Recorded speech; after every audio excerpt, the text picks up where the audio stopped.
If you're like me, you've probably seen these cheap knockoff pedals on Amazon and asked yourself, how do these hold up and how do they compare to nice higher end pedals? Let's talk about it.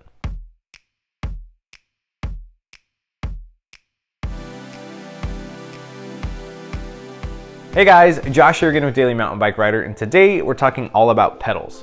Now, instead of talking about every pedal out there on the market, I want to talk about these cheap knockoff entry-level pedals you can find on Amazon for $21 and compare them to both high-end aluminum pedals and nicer composite pedals.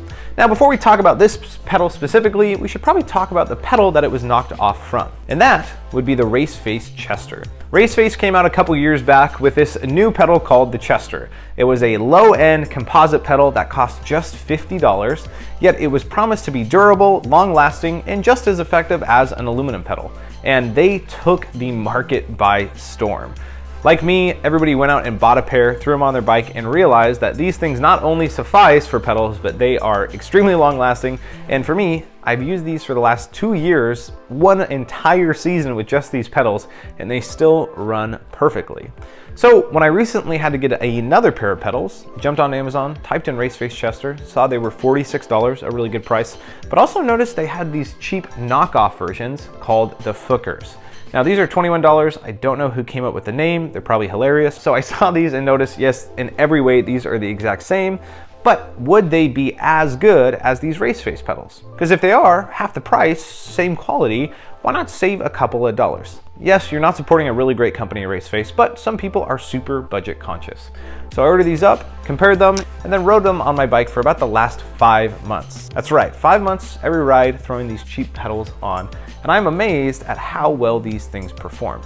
Now, before telling you which one is worth buying over this, or even comparing this cheap entry-level pedal to an aluminum one, let's compare the differences between a high-end aluminum pedal and even a high-end composite one. The first question I would have if I was you is, how do these composite, aka plastic pedals, hold up to aluminum, and is there a difference in feel?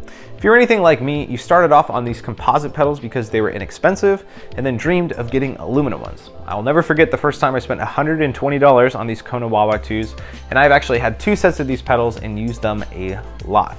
Now, I thought that aluminum was gonna have a different flex feel in my foot, maybe be more sturdy, and then I realized the truth I think most of us do is that your foot primarily contacts the pins.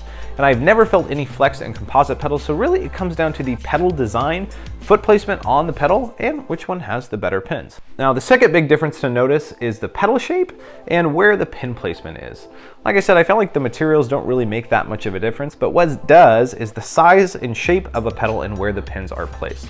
I've used these Konas for a long time. I actually reviewed them a while ago and said that they're really great for bigger feet because these aluminum pedals have a wider platform.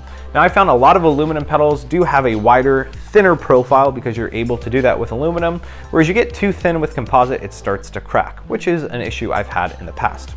Now, when it comes to these Chesters or the Chester knockoffs, like I said, I'm a size 10.5, and I feel like these pedals are just enough space for me.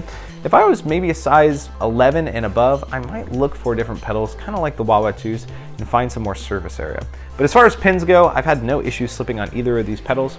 I did when I was first starting out, but I realized that's because I wasn't keeping my heels down.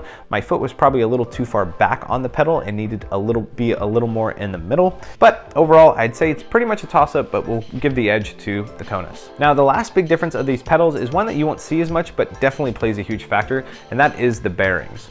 Bearings are what cause the pedal to spin, and if a bearing goes out, you'll notice it because you'll hear grinding in your pedal, or it just won't spin as freely. Now, here's the thing. Both these pedals use bearings. These Kona ones have a little different design with a big bearing right here on the outside. These actually have 3 of them in the Fookers or the Chesters, and Fooker actually just came out with a new pedal which has a completely different bearing design. It looks almost exactly the same, but the bigger bearing right here at the beginning where it's connected to your crank is a little bit bigger and should provide a little more durability and long-term use for this pedal.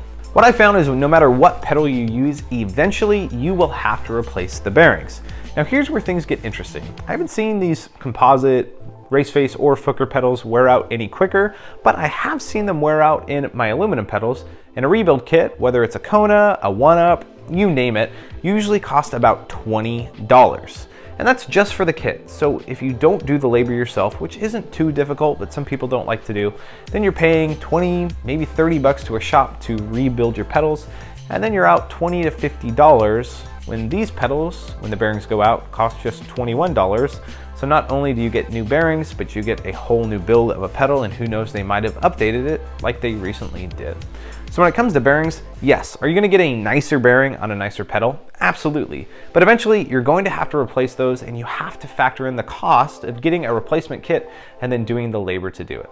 So overall, when it comes to which pedal I would recommend, I hate to say it, but I would totally recommend the knockoff $21 pedal. I'm very budget conscious, and I feel like there's a lot of things on your bike worth upgrading and spending money on. And when it comes to pedals, while aluminum ones are nice and historically more durable, I feel like at a sixth of the price, it's worth it to buy the cheaper pedals, spend money elsewhere, and still get a durable, long-lasting pedal that even if it fails you, you're still not out too much money to replace it. Now, that is just my opinion and my experience, but I realize some people may have had horror stories in both composite pedals and aluminum ones, so please do us a favor, leave a comment down below, let us know what you think about this video, and if you're interested in checking out these knockoff pedals or the Race Face Chesters or the Kona Wawa 2s, click the Amazon link down below. It'll take you right to them so you can find them, and they come in an array of different colors so you can match them to your bike. All right, I think that's about it. I just wanted to share this information as I thought these were very interesting, and really they've surprised me on their quality. You know what time it is. Don't spend too much time watching a guy talk about pedals in his garage, but get out there, ride your bike, and make sure you do it every day.